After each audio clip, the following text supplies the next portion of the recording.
नमस्कार दोस्तों, आप देख रहे हैं आज 7 भारत। मैं हूं रजनीश रवि।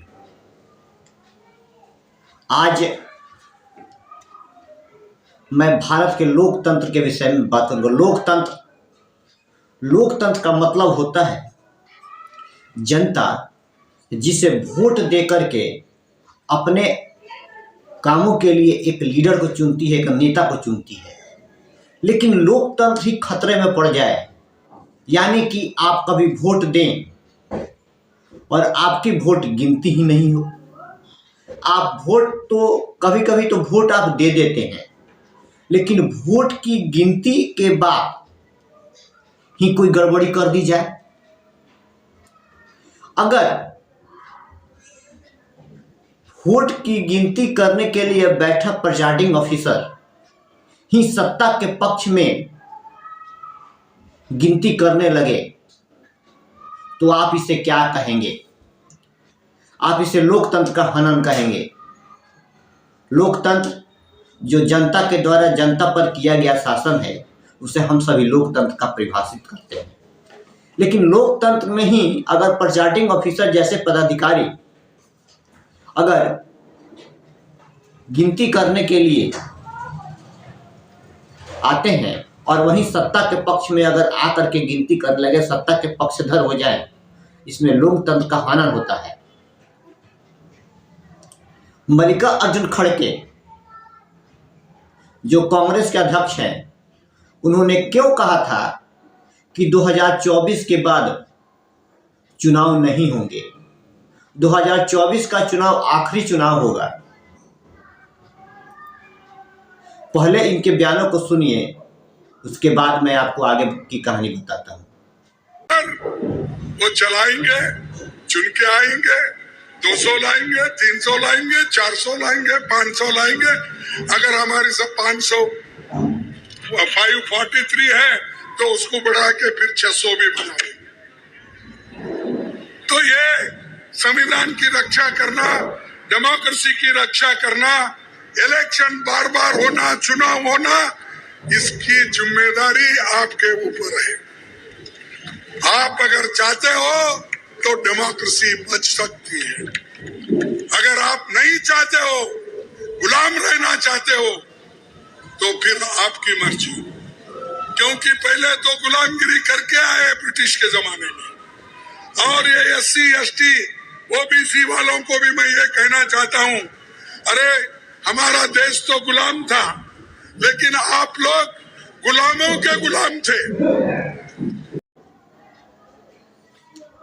आपने अभी अभी जो मल्लिकार्जुन खड़गे की भाषण को सुना, उन्होंने कहा कि 2024 के बाद लोकतंत्र खतरे में है। लोकतंत्र आज खतरे में है, हमें लोकतंत्र को बचाना है। लोकतंत्र ही मनुष्य के जीवन के लिए बार बार चुनाव होते हैं, क्योंकि नई सरकार चुन के आ सके, और देश में लोकतंत्र का मतलब भी यही होता है। परंतु जैसा कि मैं आपको बता दूं कि चंडीगढ़ मेयर के चुनाव में जिस तरह की कहानी और परिदृश्य को दिखाया जा रहा है,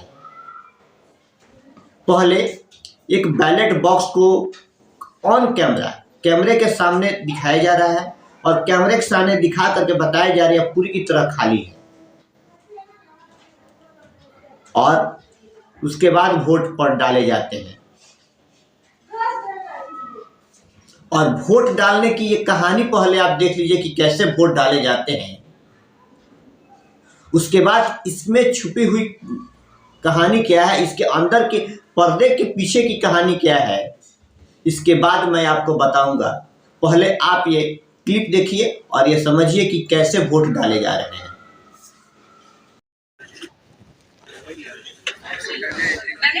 सभी कैंडिडेट के सामने लॉक कर दीजिए।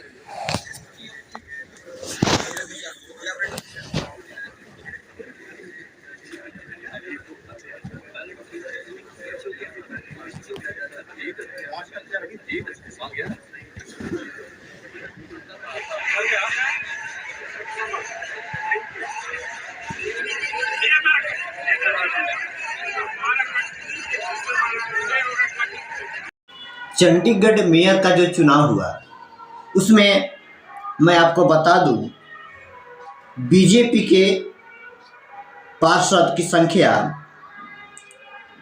14 और एक सांसद मिला के हो गए 15।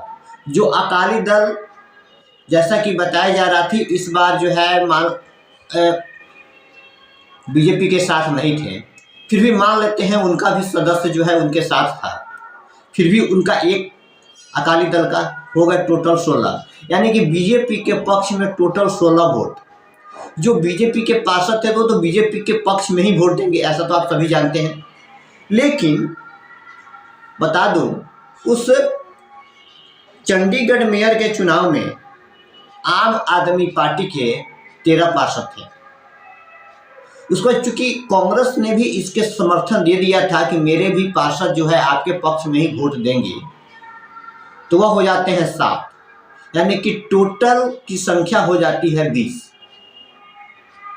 एक तरफ बीजेपी के विपक्ष के 20 हो जाते हैं। खेला कहां होता है सो आप देखिए।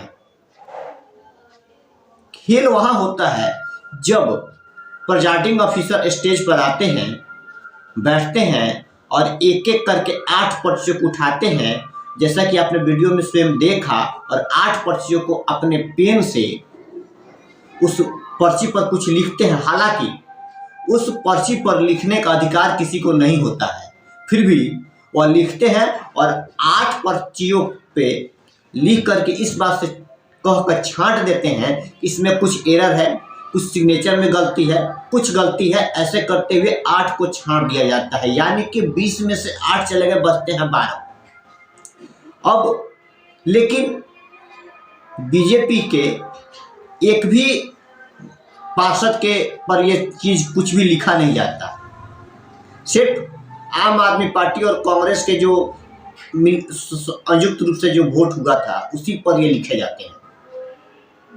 8 पार्षद को छांट देने के बाद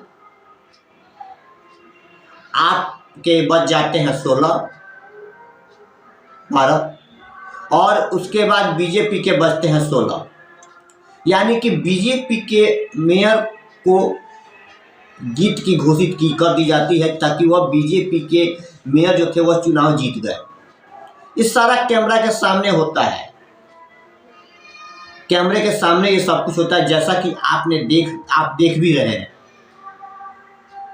तो क्या इस तरह के चुनाव से आप कह सकते हैं क्या लोकतंत्र बजाई माने में लोकतंत्र का ये अपमान नहीं है?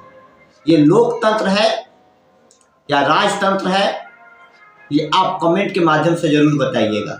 अगर ऐसा होने लगे तो छोटे छोटे मेयर का एक छोटा सा चुनाव होता है, उसमें इस तरह की बात होती है, इस तरह का धोखाधड़ी देखने को मिलता है, तो आप सीएम और पीएम के चुनाव में, यानी कि मुख्यमंत्री और प्रधानमंत्री के चुनाव में, जैसे लोकसभा और विधानसभा का चुनाव होता है, किस हद तक आप क्या सोचते हैं, क्या कामना करते हैं?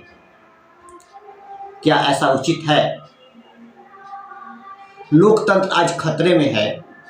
लोकतंत्र ऑन कैमरे के सामने चुनाव होता है, बार बार हाई कोर्ट, सुप्रीम कोर्ट लोग जाते हैं, सुप्रीम कोर्ट भी कह देती है, सुप्रीम कोर्ट कहती है कि ऑनलाइन कैमरे के सापेक्ष में, कैमरे के रिकॉर्डिंग मूड में रखते हुए कैमरे के रिकॉर्डिंग में इस तरह के सारे चुनाव होंगे। आपने कैमरे के रिकॉर्डिंग में ही देखा कि किस तरह से चुनाव कराए गए हैं। ऐसा वीडियो आपको किसी न्यूज़ चैनल पर देखने को नहीं मिला होगा।